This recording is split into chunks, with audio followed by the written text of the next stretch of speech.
النهارده يا جماعه معانا تجربه قياده لعربيه انا شايف انها عربيه من العربيات اللي هي ادائها على الطريق ممتاز جدا.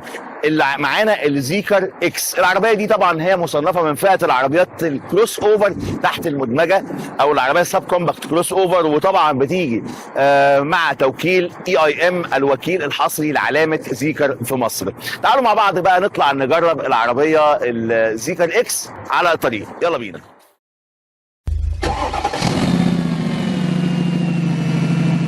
طيب احنا دلوقتي يا جماعه معانا بنجرب العربيه الزيكر اكس. العربيه دي زي ما قلت لكم طبعا تابعه للوكيل EIM، ده الوكيل الحصري الخاص بالعربيات زيكر كلها في مصر.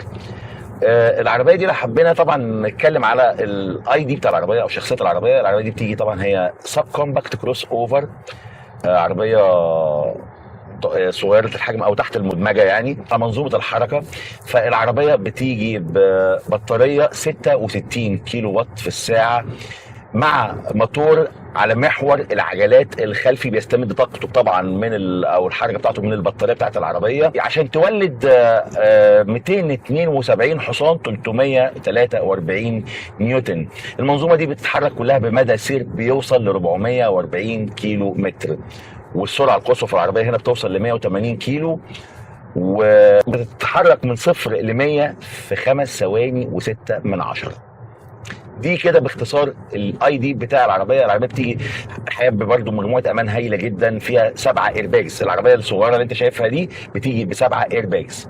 الوزن الاجمالي في العربيه 1855 كيلو. هقول لك ليه انا يعني الوزن مهم بالنسبه لي جدا. العربيه ادائها في السرعات حلو جدا، طبعا عمليه التسارع او الاكسلريشن في العربيه حلو جدا. العربيه هنا لو حبينا نتكلم بس عن العربيه بقى من جوه شويه او الانتيريور بتاع العربيه من جوه، العربيه بتيجي بالفرش الكامل في العربيه جاي كله من جلد النابه، طبعا يعني حاجه بريميوم جدا.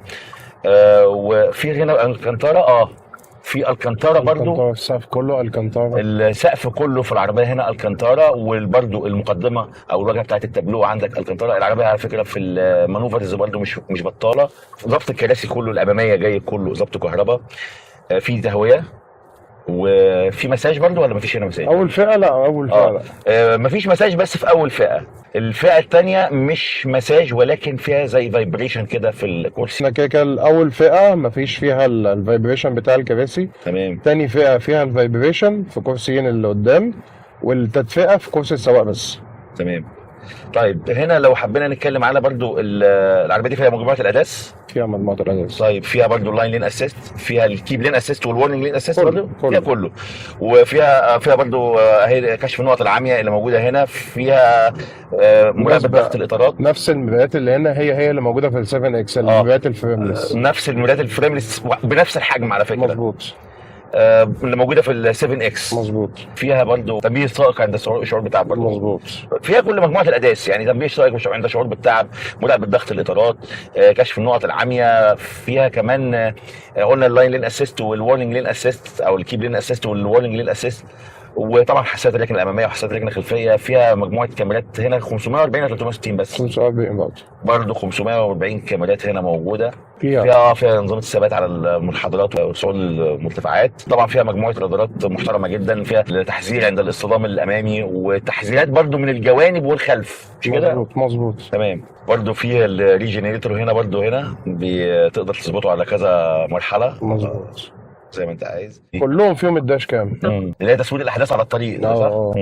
بس لازم انت اللي تديها الاوردر بكده. العربيه في المانوفرز حلوه على فكره. العربيه عشان طبعا وزنها اخف، ففي الاداء بتاعها في المانوفرز عفريته صغننه كده، ويعني شويه في المانوفرز مش بطاله، يعني مش مرعبه، ما تخوفش قوي.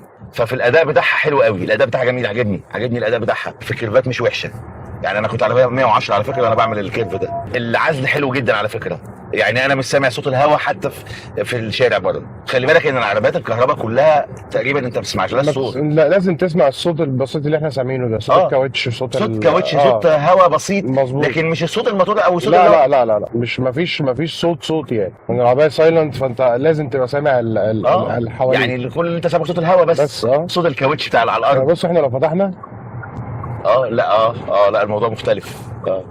الهيد اب ديسبلاي هنا على فكره جميل جدا قدامي، هنا مطلع لي السرعه بس، واعتقد لو في GPS او حاجه بتطلع هنا تدلك برضه على الازاز. مظبوط مظبوط. بس الاداء هايل يا جماعه، الاداء هايل جدا، الاداء بتاع العربيه هايل جدا، عمليه الاكسلريشن او التسارع ممتازه في العربيه، العزل تقدر تديله 9 من 10، خلينا نديله بالدرجات كده عشان يبقى يعني اوقع. 9 من 10. مساحات الرؤيه الاماميه حلوه جدا، برضو بانوراميه. المساحه الجانبيه برضو حلوه جدا، يمكن بس المرايات الجانبيه صغيره شويه نفس الحجم اللي جاي في العربيه اللي في ال 7 اكس. الرؤيه الخلفيه برضو شويه مش الافضل. العربيه طبعا فيها اللي هو كاميرا تسجيل الاحداث على الطريق اللي هو بيسموها DVR او ايه تاني، او داش كام، او داش كام. هي بتسجل انتيريور واكستيريور، بتسجل كل حاجه، كل الاحداث اللي بتحصل حوالين العربيه، صوت وصوره. عندك كاميرا جوه فوق المرايه بتسجل معاك كل اللي بيحصل جوه. الكاميرات طبعا المحيطيه حوالين العربيه كلها بتسجل في نفس الوقت اللي الكاميرا اللي جوه بتسجل فيه، فكل ده زي صندوق اسود معاك في العربيه. انت كل حاجه لا قدر الله بتحصل هي متسجله ومتصوره، فده حاجه سيفتي قوي يعني. تمام. في نقطه كمان مهمه في شاسيه العربيه دي، او يعني العربيه دي اكنها معمول لها رول كيدج.